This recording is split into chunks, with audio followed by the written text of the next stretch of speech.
Presiden Joko Widodo akan melakukan pertemuan bilateral dengan Presiden Amerika Serikat Joe Biden di Gedung Putih, Washington DC. Selengkapnya kita sudah terhubung dengan jurnalis Voice of America, Virginia Gunawan dari Gedung Putih. Halo Virginia. Adri dan pemirsa Kompas TV. Ya, bagaimana agenda pertemuan bilateral antara Presiden Jokowi dan Presiden Biden dan sorotan apa saja yang akan diperbincangkan? Ya, Fajri dan pemirsa Kompas TV, sekitar pukul 4.30 Minggu sore waktu Washington DC, Presiden Republik Indonesia Joko Widodo telah mendarat di pangkalan militer Joint Base Andrews di negara bagian Maryland untuk memulai serangkaian agenda kunjungannya di Amerika Serikat.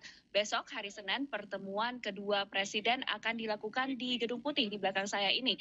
Tapi sebelumnya, Presiden Joko Widodo akan berbicara di Georgetown University terlebih dahulu.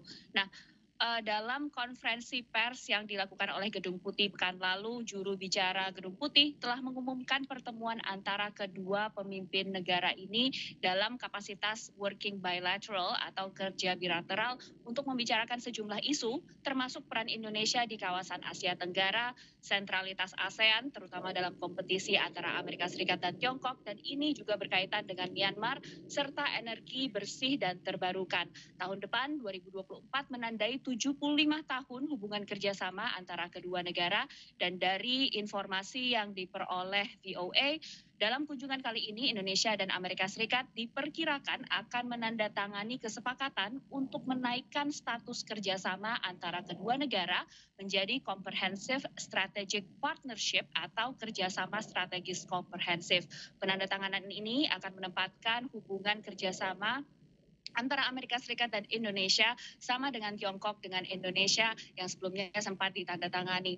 Selain hubungan bilateral kedua negara, isu energi bersih juga jadi topik panas di mana Amerika Serikat dan Indonesia sama-sama punya kepentingan untuk meloloskan perjanjian dagang terbatas untuk ekspor nikel Indonesia ke Amerika Serikat. Sementara terkait perang Israel-Hamas, kita tahu kedua negara punya posisi yang sangat konsisten dan sama-sama berprinsip kuat dalam menjaga posisi tersebut. Indonesia yang sejak awal mendukung kemerdekaan Palestina, sementara Amerika Serikat yang sangat suportif terhadap Israel.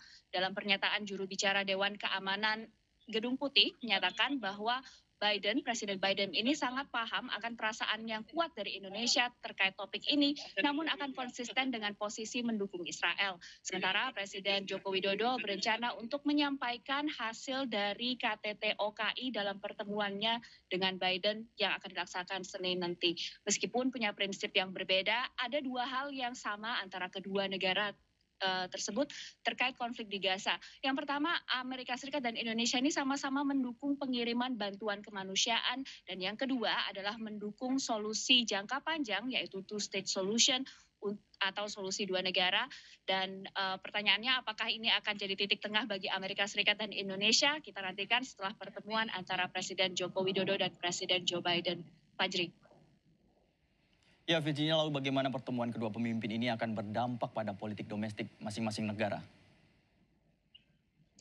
Ya, dalam pertemuan bilateral ini menariknya di sini pemerintahan Joko Widodo dan pemerintahan dari Joe Biden ini sama-sama saling mengincar beberapa agenda yang mungkin akan dibahas dalam bilateral kali ini. Pertama, kita tahu bersama Indonesia punya cadangan dan produksi nikel paling besar di dunia. Sementara Amerika Serikat dengan Inflation Reduction Act atau Undang-Undang Pengurangan Inflasi sedang mendorong besar-besaran transisi energi bersih, salah satunya lewat insentif bagi produsen dan pengguna kendaraan listrik yang tentunya membutuhkan baterai dengan bahan baku nikel. Jika berhasil menyepakati perjanjian dagang terbatas yang ditawarkan, maka untuk Indonesia ini akan membuka peluang investasi dari Amerika Serikat yang sangat besar. Meski demikian, Kongres AS bulan lalu sempat menyorot masalah lingkungan dan ketenagakerjaan dari industri nikel, terutama di Indonesia. Yang kedua, terkait isu perang di Gaza. Protes pro-Palestina dan seruan agar Israel melakukan gencatan senjata ini terjadi di penjuru Amerika Serikat, dan sejumlah jajak pendapat mulai menunjukkan bahwa sentimen negatif terhadap popularitas dan elektabilitas Joe Biden sebagai Presiden Amerika Serikat. Sebagai contoh, Survei terbaru dari Arab American Institute ini menunjukkan dukungan pemilih Arab Amerika untuk Biden menurun dari 59% pada pemilu 2020 turun ke 17% untuk pemilu 2024 mendatang.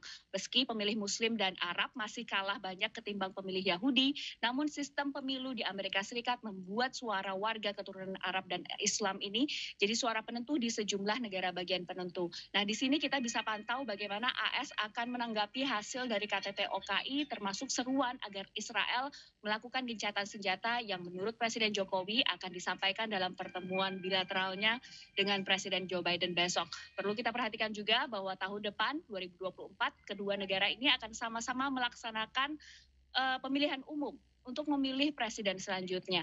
Apakah lalu dua isu ini akan punya dampak bagi pemilu kedua negara? Mungkin ya, mungkin tidak. Tapi yang pasti jika tercapai kesepakatan dalam dua isu ini dan dijalankan, maka akan berpengaruh bagi kepemimpinan kedua presiden ini. Fajri. Ya, terima kasih Virginia Gunawan atas laporan Anda langsung dari Gedung Putih Amerika Serikat.